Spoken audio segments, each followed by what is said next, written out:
Gun.smoke. That's right, Gun.smoke. They had to add the period to the title because of the old school TV show Gunsmoke, which would have been a copyright problem. That's actually pretty funny. It's very similar to our site, ScrewAttack. It's all one word instead of ScrewAttack like in Metroid. Haha, we beat the system. You're Billy Bob and your goal is to free the town of Hicksville from a band of criminals. You heard me right, Bob and Hicksville. This game is just full of awesomeness. Along the way, shop owners help you. Well, they make a profit, but they say they are helping you by selling you different guns, wanted posters, extra ammo, and even a horse. The horse can take extra damage and moves a little faster. In each stage, you must retrieve a wanted sign of said henchman. Otherwise, it's impossible to clear the stage, and it keeps looping. When you beat a stage, you shoot up the wanted poster to show how badass you are. This dude is on edge. No matter what's going on, even if you're in the same place, he looks like he's running. The controls are smooth and a bit different. A shoots right, B shoots left, and both at the same time shoot straight forward. This is another game where your best friend is a controller with turbo. The music is rockin' for a Western NES game. I like it. There is no multiplayer. If there was, it would have been higher on my list of good games. It's not too hard, but it's challenging, and that makes it fun. Capcom Western for the win.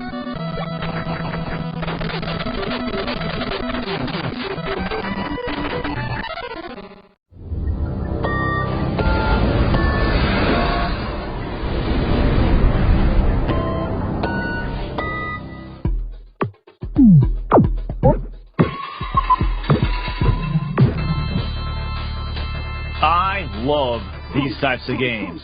Hack and slash where everything is at your beck and call, where one hit plows through pretty much everything in your way. It makes you feel so damn manly. Manly? A pretty big hit in the 80s arcades, Rastin had a bunch of power-ups that made mowing through the baddies easier than making fun of Jack Thompson. You've got your beefy sword to start, but there's also the macho axe and the flaming sword that's just dripping testosterone. Even more manly. You get it, and nothing can stand in your way. Further proving my theory that if you light a weapon on fire, it works better. You want to see something really manly? Look at his swing. It's not just the typical girly 1 or 2 frames of movement. You've got 3. Beefcake. One thing about this arcade man machine that will surely piss some girly men off: the continue screen. If you hit the attack button just once, the countdown ends and you automatically go back to the game over screen. Rosie O'Donnell manly. Now, if you're feeling a little soft and don't have time to grill a steak or watch some football, you go find yourself some Rastin and get your Y chromosome back.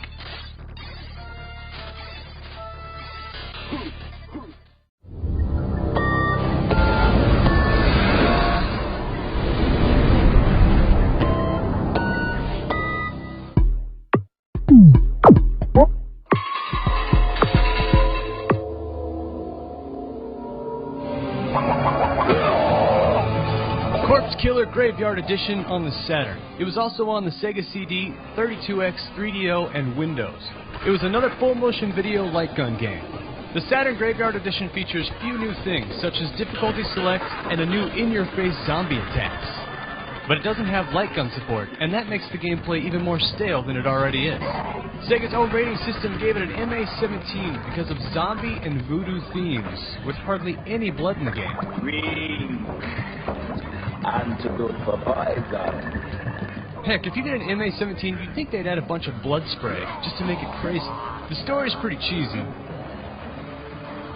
You're a soldier sent in to kick some ass. A voodoo man saves you from your first attack and becomes your taxi and information guy. I like your piece, man. Yeah. You also run into a reporter that's trying to make her career and get in your pants. Cool toy. I bet you know how to turn it on. And I bet you know how to do a lot of things. And don't forget the memorable punchline. Wanna get big, hammer cheap like what Arnold got in Hollywood, huh? In the game, for the most part, you're watching 2 minutes of video and then playing the game for 30 seconds. Corpse Killer has the most full-motion video I've ever seen in a game. This is a good thing because it's so much fun to watch and laugh at. For example, electrocuting a doll.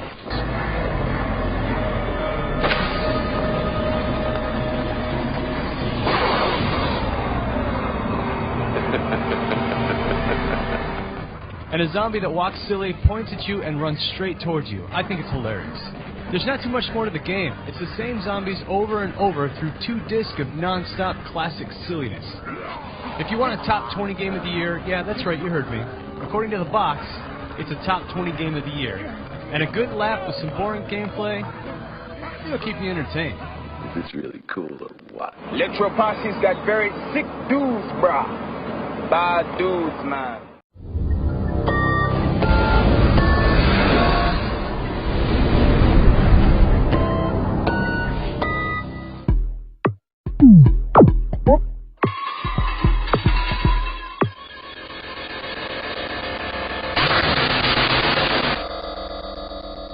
Rambo 3 on the Sega Genesis, hey, why not? This movie game isn't the worst game I've played, but it is frustrating. There are 6 missions to complete with various objectives to reach. You're either in an overhead shooter or in third-person mode for the boss fights. You have unlimited bullets and stabbing power, but limited supplies on time bombs and explosive arrows. To get more of any item, you either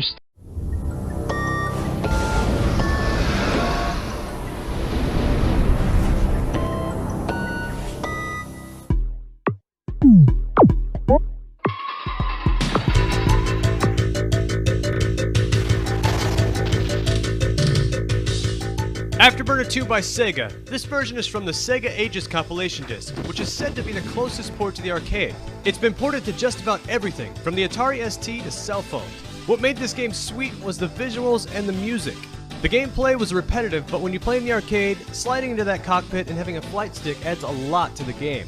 As a matter of fact, it blows without a flight stick. Using the D-pad and holding A to do a barrel roll sucks some of the fun out of the game and makes the gameplay on the Saturn spastic. The object is pretty self-explanatory. Shoot everyone else, dodge bullets, and don't die.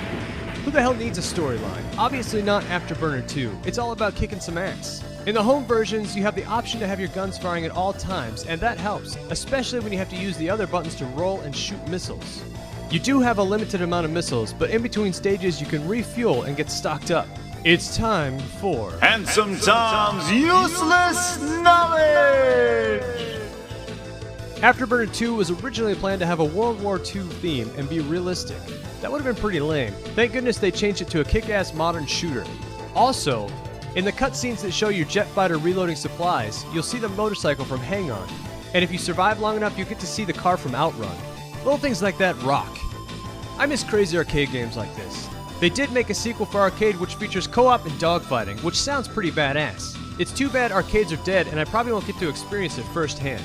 That being said, there is a sequel made for the PSP. Now does it kick ass as much as the arcade? Probably not. But for a hardcore Afterburner fan, it's not the worst game on the PSP.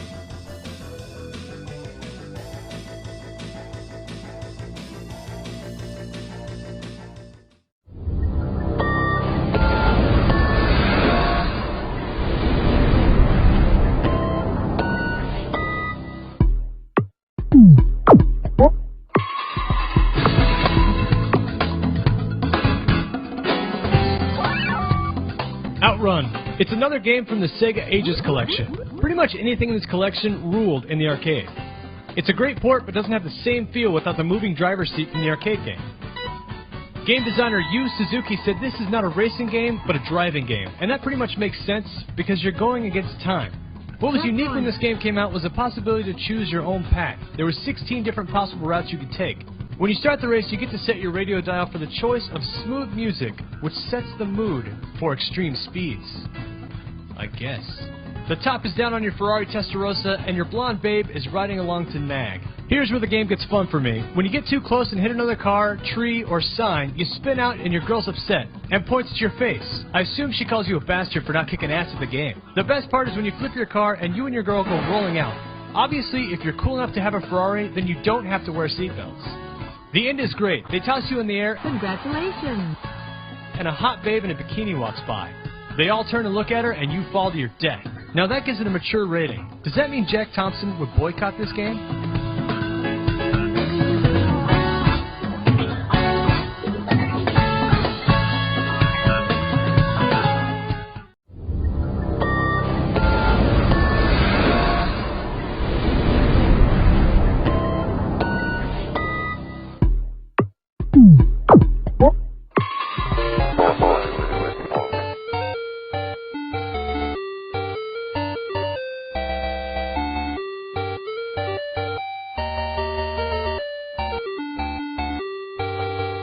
Star Wars the arcade game, this game takes me way back. I remember going to the arcade with my dad and throwing down so many quarters in the mid-80s. It was based on the movie A New Hope and the attack of the Death Star. I know not that impressive now, but we were so amazed that it looked like a laser light show on the screen, we crapped ourselves. It had digitized samples of voices from the movie, Yahoo! You're all clear, kid! and a sweet Star Wars soundtrack. The controls in the arcade made it awesome. It's almost like the steering wheel from Knight Rider, but you can move the sticks up and down to control your X-Wing's firepower. The arcade cabinet itself was decorated well with cool plastic covering in the front and some sweet artwork on the sides. The gameplay consisted of blasting your way through enemy TIE fighters and then going on the surface of the Death Star until you get to the trenches to shoot the vent. The object is not to kill everything unless you want to get the highest score ever, but instead the goal is to survive and destroy the Death Star. When you do destroy the Death Star, you fly backwards, I guess to make sure it blows up.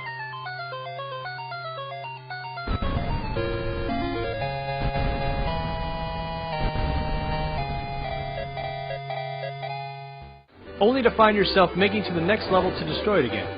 After each time you blow up the Death Star, the difficulty increases and you get more crazy things coming at you. When you miss bombing the hole to destroy the Death Star, you have to go through the trench run again and again until you make it. This game was so awesome, you can still play it on the GameCube. It's on the Rebel Strike limited edition preview disc and it's actually pretty cheap. It's a great port minus the badass controller. This game with all its glory shaped my childhood. I will own this arcade machine one day.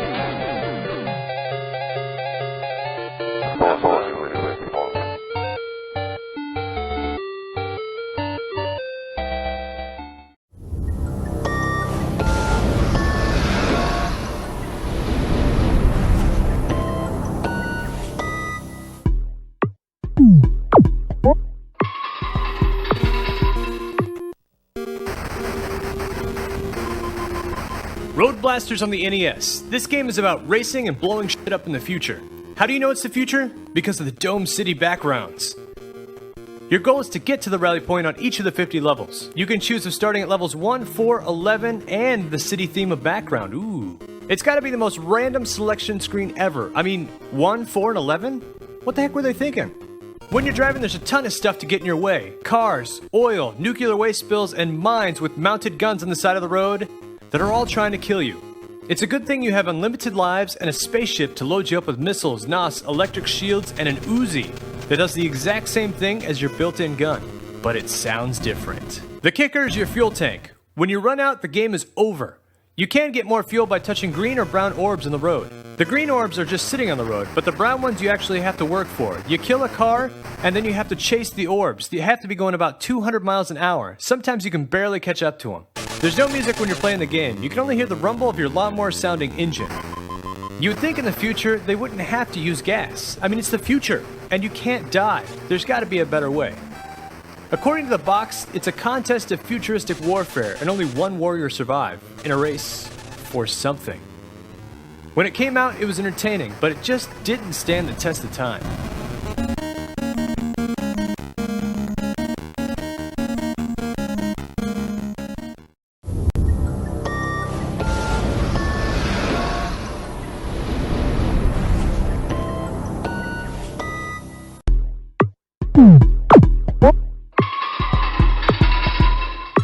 You ever been to a movie and when you left the theater you just said, "Damn, that sucked ass"? Of course you did. You saw Evan Almighty. Such was the case with Gremlins 2. Such a huge disappointment compared to the first movie. Fortunately, aside from a few story points, Gremlins 2 on the NES is nothing like the movie. It's actually an enjoyable experience to sit through. As you guide that cute and cuddly pre-Furby Gizmo through trying to take out his evil offspring, you are armed with a number of different weapons as you make your way through the first 5 levels. All the basics. You know, paper clips, flaming bows and arrows, and tomatoes. To destroy other tomatoes with. You'll also score some power-ups along the way, like the light bulb. Bright light, remember? And the incredibly popular 80s and 90s video game power-up, the pogo stick. But the best power-up you have to have is the balloon, and you'll need plenty of them. If you go in the shop and see the old Asian dude with the weird eyes who just happens to haunt my dreams, do yourself a favor and stock up. Throughout the game, you'll have to make jumps. A ton of jumps. A ton of hard jumps. And when you don't hit a jump, your balloon will save you and allow you a couple seconds to advance past the turbulence. Now, if you don't have a balloon, this is where it sucks. You get transported back to the last place you were on solid ground. It's like the video game Walk of Shame or something. Overall, Gremlins 2 is short, hard, and good. And I won't use any penis jokes there. If you're the type of gamer that needs a checkpoint midway through a level or will quit after getting really far and then dying, Gremlins 2 is not for you.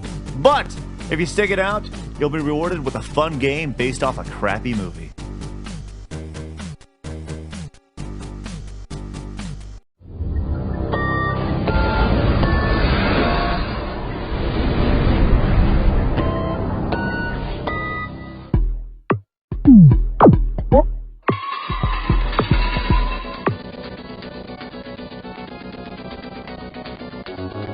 Warlock. Actually, it's called Beware the Ultimate Evil of Warlock on the Sega Genesis. This was actually made after the movie Warlock. You would never know unless you looked it up. I guess they were just too embarrassed to advertise that it was from the movie. The game is fitting for Halloween. Not only is it dark and supposed to be scary, but it's also scary bad. It makes you want to kick your mom. Your goal is to find stones before the Warlock does, and along the way he brings crap to life to stop you.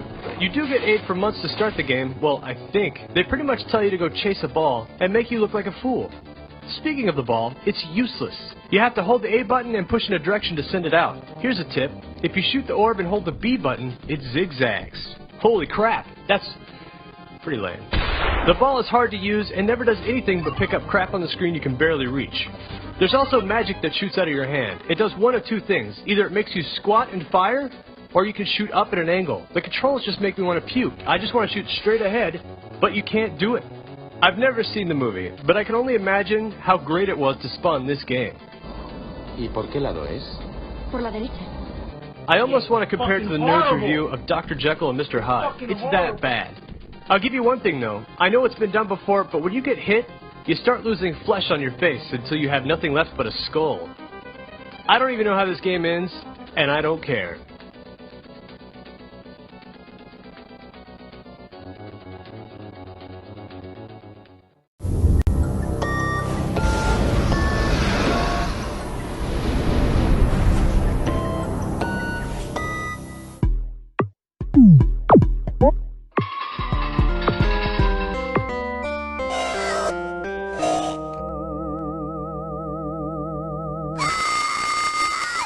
Splatterhouse 2 on the Sega Genesis. This is a side-scrolling action survival horror game released in 1992. I'm just gonna start out telling you what my favorite part of the game is. When you hit up on the D-pad, it looks like he's taking a piss. It makes me laugh every time.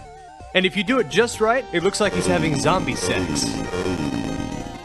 The game is about Rick's girlfriend being taken, and the terror mask from the original Splatterhouse once again takes you back to the West Mansion. So you can kick and punch the shit out of monsters that'll either explode or ooze out their insides.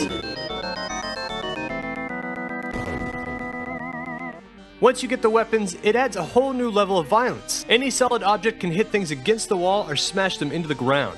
This game is fun, but the controls are really stiff. He jumps really high, but when you try to jump an obstacle, it seems like you can barely jump over it. Like most games, it's about learning the patterns in the levels, but even knowing what's coming, it's still hard not to get hit because you're so big. This game is pretty gruesome. At one point, you're in a blood-covered room killing dead fetuses with a chainsaw. And again, if you hold up on the D-pad, you look like you're cutting stuff up with your penis. When you get hit, you make a funny grunting noise, but when you die, you sound like the guy from the song from Ferris Bueller's Day Off. Oh yeah.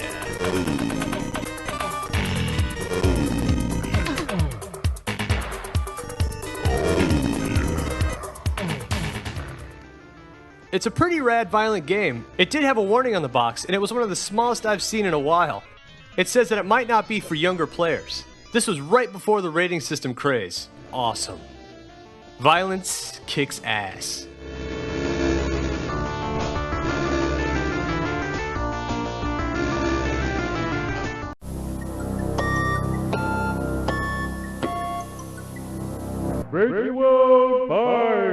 This seemed like it was going to be a great game. Interesting storyline, you get to be Bart in many different animals, shapes, sizes, whatever. But it still did not have anything that the Simpsons standards were met up to. Horrible sound, horrible controls, and just god-awful levels. Flush this one down the crapper. Even Road Rash Bart can't save this one from sucking balls.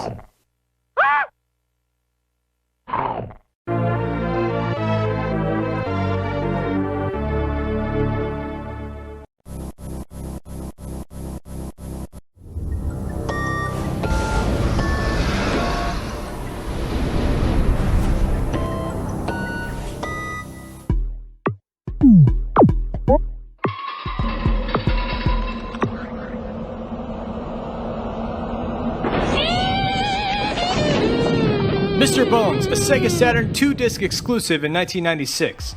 Mr. Bones is a resurrected blues musician and is trying to save the world from an evil vampire named Dagulia. It has a great soundtrack that you can listen to on your CD player from the second disc. How's that for bonus features? The gameplay is what makes this game crazy, fun, and challenging. No two levels are the same. You never know what you're gonna get. One level might be a side-scrolling escape, the next would be a guitar jamming session, or an arcade-style zapping game to save mini people. There's even one where you have to tell jokes. If you don't, you die. And the doc says, "Well, calm down, son, you too tense." But doctor? Your life gauge is the word bones in the upper right corner. When you take damage, you can lose your limbs. To recover, you gotta be near them and tap A really fast until they suck back into your sockets. It's pretty cool to see you lose limbs and sometimes have to gimp around without any legs. After escaping the first level, you run into a blind man that hooks you up with a guitar. That man happens to be the composer of the soundtrack, Ronnie Monteros. With this guitar, it appears when you need it the most, and your rocking turns bad into good. In the end, the guitar saves you, but that's not what kills the bad guy. He's so pissed you ruined his plans, he forgot what time it was, and the sunrise kills him. The most annoying thing about this game is the game over screen.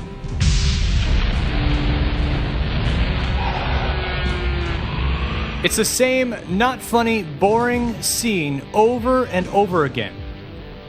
The difficulty isn't too hard when you know what you're supposed to do in each level, but if you don't, prepare to see that death scene again and again. The cutscenes in this game still look pretty amazing, even with the full motion video mixed in. The in-game humor and random gameplay is still a classic on the long-forgotten Sega Saturn.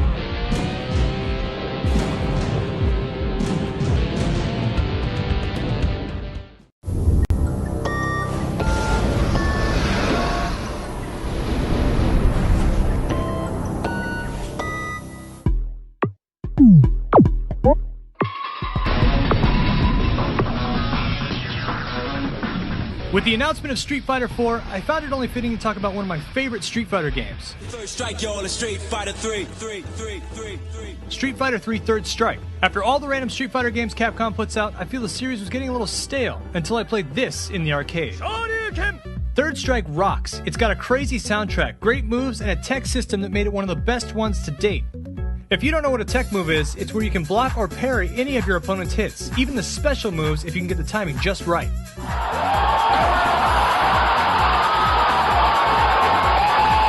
It had all the classic flavor, from bonus stages to familiar moves. Now, find a new rival. Every fighter, for the most part, has a balanced feel, with the exception of Gil, the final boss. If his bar is full, he can resurrect himself, and it's a pain in the ass. Resurrection. But I do like the challenge at the end of the game. Each player has 3 different super moves to choose from. My favorite is Ryu's second one. When the screen pauses to show how much killing power that move has, it makes you feel like you're beating some ass.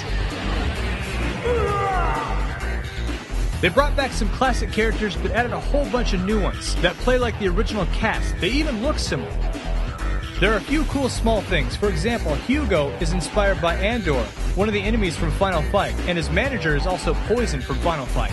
That's cool. If you haven't played it, you still can. Nothing beats the original arcade version, but the Dreamcast and Xbox PS2 port do the game justice, even if you don't have the arcade stick. I'm no expert, but if there's ever an arcade with this game, challenge me. I know what you're thinking, when is there ever going to be a Third Strike machine around? Well, there could quite possibly be one at the next Iron Man of Gaming competition in Dallas this summer. I'll see you there. I can't wait to see what's next for Street Fighter. It's been almost 10 years since Third Strike came out. It makes me wonder how many name changes they're going to add to 4. Possibly Super Street Fighter 4 Ultra Super Fighting Master Edition. I can't wait till this game comes out.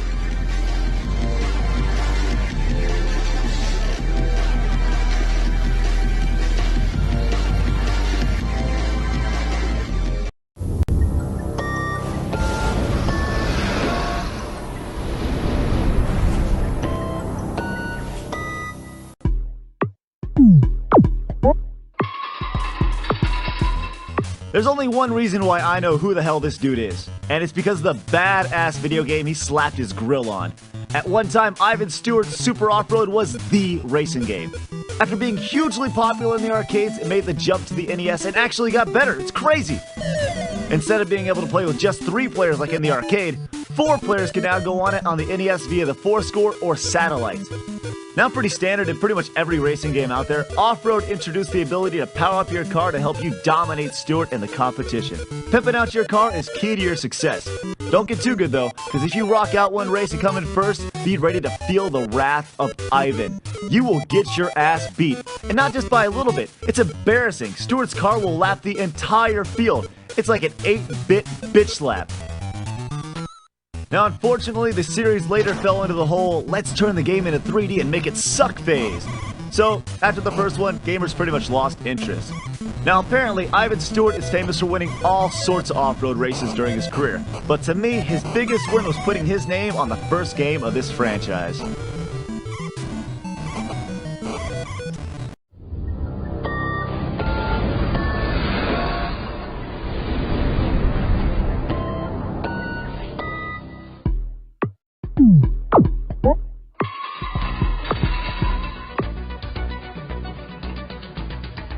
Skeleton Warriors on the Saturn. This is a game you've never heard of, but it's from the cartoon Skeleton Warriors.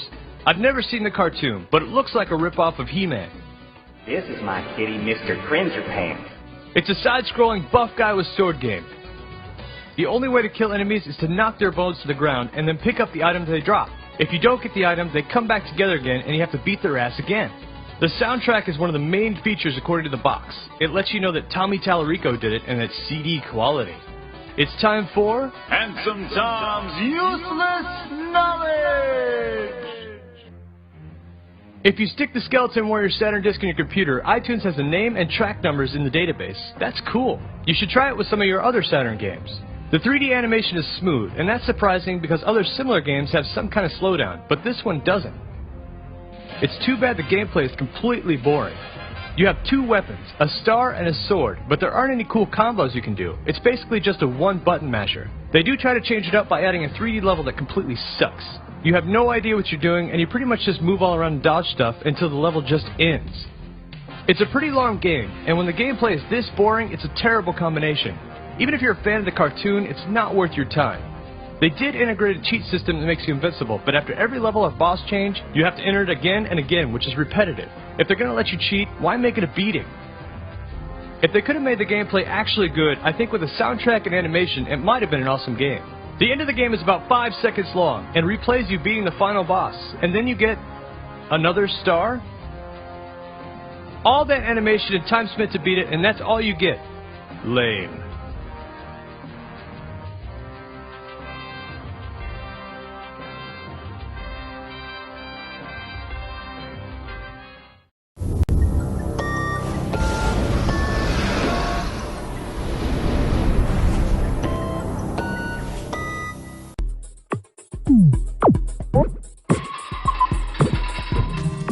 I shouldn't have to tell you the game. It already told you for me. Not only being one of the first Hoops games on the market, this was one of the first games to feature voice. Obviously not much now, but in '87, this was money, baby. I remember going to my friend's house and playing this game just because it talked. And as cool as the talking thing was, that wasn't even the coolest part about the game. Whoa! Look at the animation! 6 frames that make you feel like you're flying high and dunking all over people. Even from the 3-point line. Man, 8-bit cutscenes are awesome. Just look at how high they're getting, that's ridiculous. Now, Double Dribble itself is incredibly fast-paced. Oh, see? Just look at the scoreboard. And it's still incredibly fun to play, to this day. Sure, there are some things that weren't very accurate, like the jump ball at the start of every quarter and the game clock that doesn't stop when out of bounds, but Konami did something that hadn't been done up to that point. Make a video game that actually resembles a 5-on-5 basketball game. Oh man, I almost forgot. There's a sweet halftime show with a blue dildo being chased by a frog.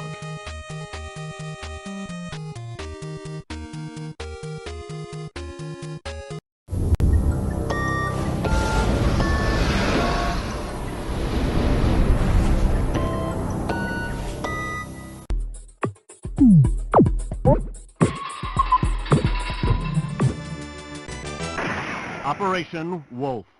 Alright, you bloodthirsty video game freaks! In this 80s arcade mainstay, you are a soldier out to do one thing. Kill and protect. But mostly kill. Guided by your trusty machine gun and balls of steel, taking out everything that moves is the name of the game. Bad guys, chickens, coconuts, and as tempting as it may be, there are several things you cannot shoot. Little kids in baseball caps, hostages, and girls in bikinis. Shoot them anyways. Every successful hit, there's a white flash on the screen. Some may see this as an excuse for seizures. I see it as a reward for marksmanship. Whatever you do, though, do not sustain a lethal injury. You have sustained a lethal injury. Sorry, but you are finished here. It will cost you more. Quarters. If you're lenient and let all the hostages live, the president is a happy man. Splendid. You are a real pro. But if you destroy everything in your way, the president takes a much different tone. You failed in your mission. We won't ask you again. But they did. 3 times. If you're man enough to take the constant white flashes and scrutiny from the most powerful man in the world, Operation Wolf is for you.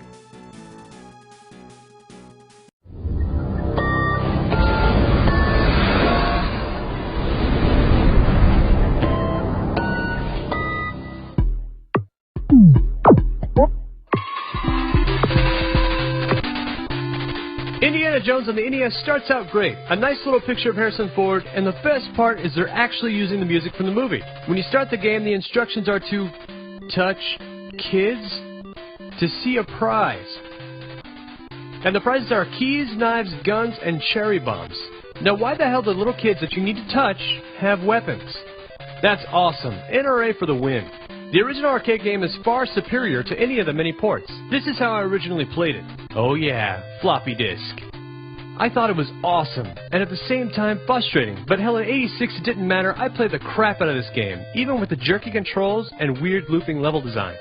One of my biggest complaints is the controls and the weapon select. You have to hold down the select button and move any direction on the D-pad, and then you get to watch Indy change into the weapons you're selecting. The only way to kill bad guys is to shoot, stab, or knock them off the cliff. Jumping is ridiculous. If you're not holding up, you're going to jump right into the lava. It's such a pain in the ass. When you do die, it's like you're the Wicked Witch. You melt until only your badass hat is left. The game is a weird, side-scrolling, almost 3D kind of game. Regardless though, the intro music rocks, and if you can't get enough of it in every cutscene, you can listen to the entire song. That's a really good idea. Everyone wants to hear the entire song between each level. They did try changing it up by having spiders and bats that can knock you off a platform, as well as what I think looks like chutes and ladders with Indiana Jones. And the sweet minecart in the game, you can jump on and off it just like Frogger. The end screen is also greatness. No picture of Indy giving the thumbs up or anything like that, just, you win. This is one of those classic games that although you remember it being good, it just isn't.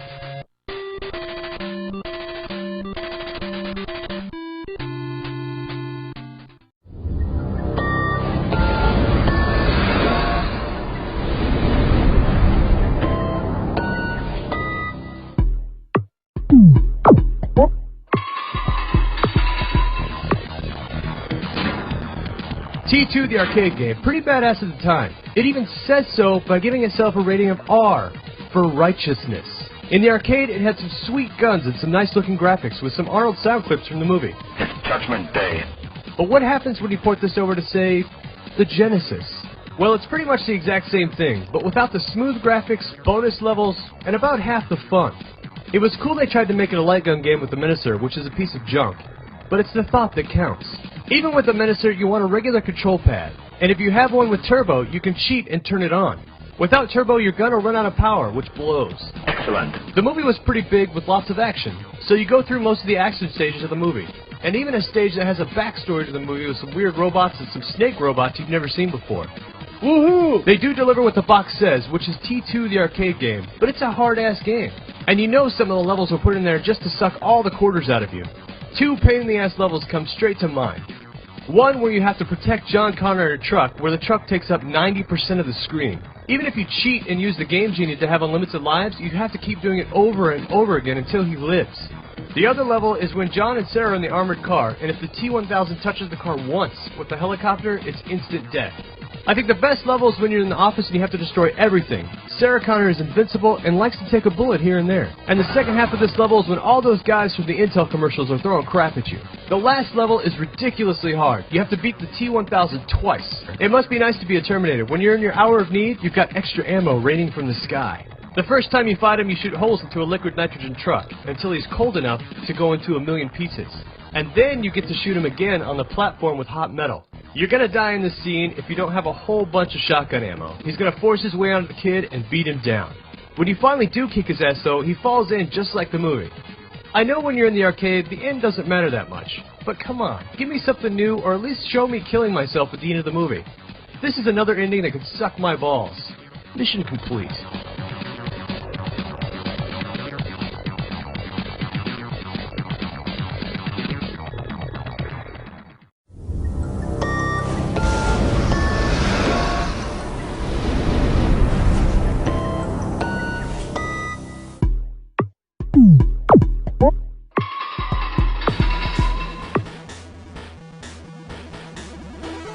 Mortal Kombat on the Game Boy. This eyesore of a game comes in black and white or blue and green on the Super Game Boy. I am a classic Mortal Kombat fan, and when this came out on Game Boy, I had to get it.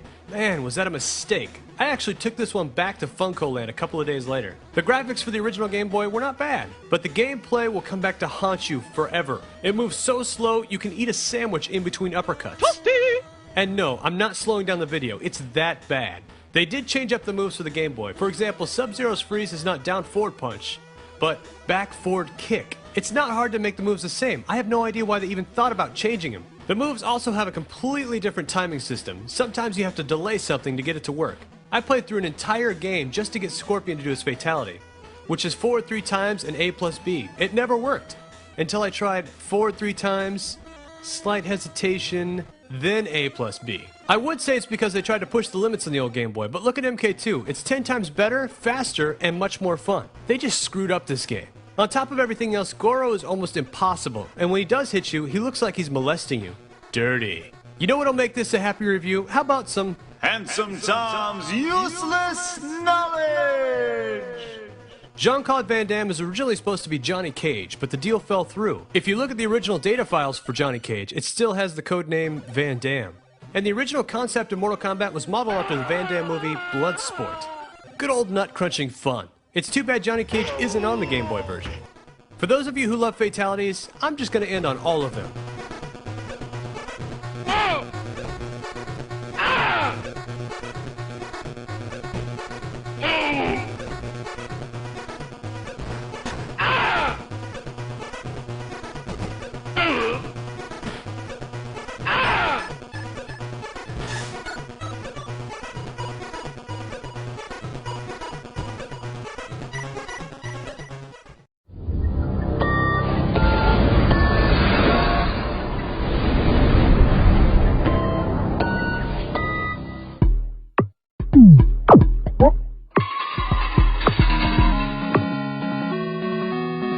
Slalom on the NES is the first console game for Rare. Skiing is the name of the game with your sweet speed suit. Some say you look like a turkey. In Slalom, you're screaming down the slopes with blazing speeds of 120 kilometers an hour, aka 74 miles an hour. There are a total of 24 repetitive tracks. When you start, there are 3 different mountains to choose from. One of them sticks out with one of the best mountain names ever, Mount Nasty. This game almost reminds me of Paperboy, with all the random stuff to take you down. This is the only professional skiing game that has snowmen in nice little rows, as well as a bunch of kids in sleds going down back and forth. With all that crap in the way, it isn't just professional skiing, it's extreme. The game did have a badass soundtrack, although there's only one song in the game besides the title screen. Even so, I definitely wouldn't like the game as much if the soundtrack wasn't as cool. I also like how they made you stare at a detailed ass the entire game. You'd think they would have added the details somewhere else. When you do hit something, you do a quick forward flip, and if it's not too bad, you can land on your feet. This makes it fun to see if you can jump over a bunch of trees without wiping out. The point of the game is to get down the mountain before time runs out. Along the way, you have to go in between all the flagpoles. If you miss one, you're gonna slow down. There is no end to this game. I actually cheated and did super fast mode with no death, and it keeps doing the same tracks over and over again. If you want a personal challenge, this game is gonna push you to the limit. It's a fun game, but only for a couple of minutes. Then you'd rather eat a yellow snow cone.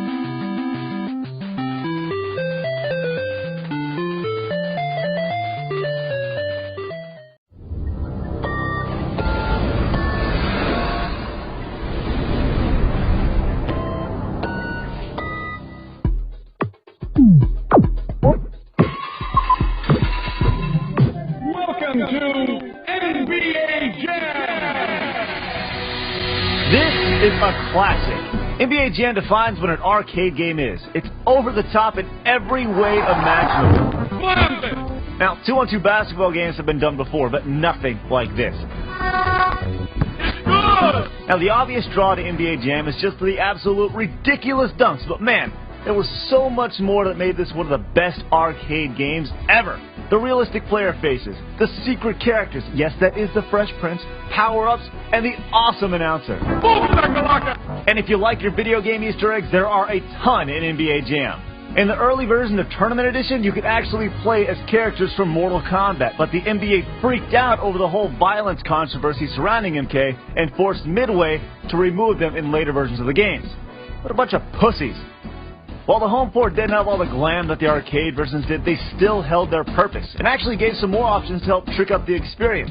Nothing says awesome like dunking from the other side of the court. He's on fire! During its run in the arcades, NBA Jam made over $1 billion. To put that in perspective, that is 3 times the amount that Jurassic Park made during its time in the box office. This is one of the arcade games that made gaming into what it is today. From the outside, sweet touch!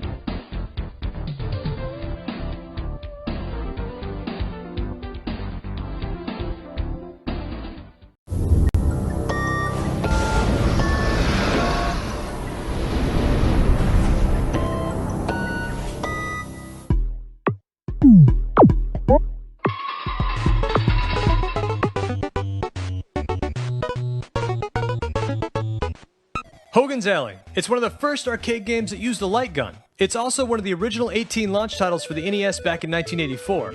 It's a simple game that asks the question, are you tough enough to join the FBI? The intro screen gives you the layout on who to shoot and who to save. On this screen you have the typical gangsters. A shirtless guy, the classic gangster in a suit, and a dude that looks like the sensei from Cobra Kai. On the street, in competition, a man confronts you, he's the enemy. An enemy deserves no mercy. What is the problem, Mr. Lawrence? The people you're not supposed to shoot is a lady stroking a bear, a professor who looks like he wants to commit suicide, and the police officer from the Village People. These are the greatest training characters ever. There are 3 game modes. You have Hogan's Alley A, B, and Trick Shot. A gives you a lineup of people and you have to shoot the bad guys. It's easy as pie.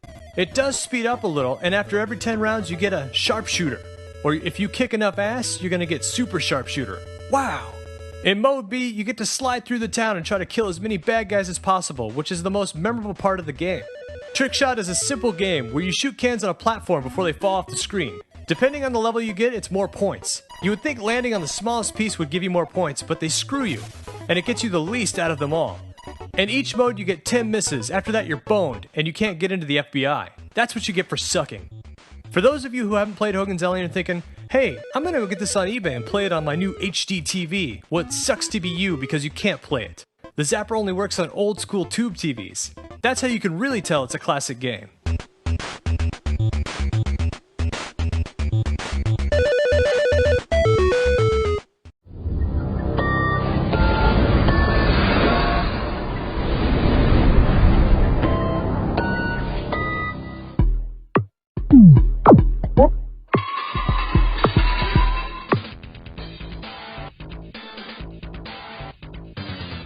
Aero Fighters is an arcade shoot-'em-up ported to the Super Nintendo. It's a little hard to find. I guess they didn't release very many of them, and when you do see it on eBay, it goes for around 150 bucks. There's not really a storyline, just little tidbits here and there. Whatever the storyline may be, your job is to blow up the entire world. Sweet. It has 8 different pilots and aircraft to choose from. They all have their own special weapons and super weapons. They also put the right money symbols depending on where your fighter is from. Now that's attention to detail. In order to play with all 8 characters, you have to switch the control pad to the second player. It's not that much of a pain in the ass, but I don't know why they made it necessary to do it that way. I just want to play the game with all 8 characters. If you have 2 players, it's actually pretty easy, because when you're powered up, your weapons take up 80% of the screen, which is awesome. I love huge weapons in shoot-'em-ups. As fun as the game is, it's pretty short with only 7 stages. Even on your first try, you're probably going to beat it. They did give you some codes when you beat the game to keep the replay value a little higher. You can have an extra character or endurance mode, which makes it pretty tough. Also, the first 3 levels are random. That changes it up a little. So every time I put it in, it's something new and exciting. Well, at least 1 out of 3 times it's new and exciting. One of my few complaints about the game is the option to continue. You can't select another character. The only way to do it is if you quit the game or reset the system. What's great about shoot-'em-ups is you can always pop them back in and they're still fun to play. I love shoot-'em-ups.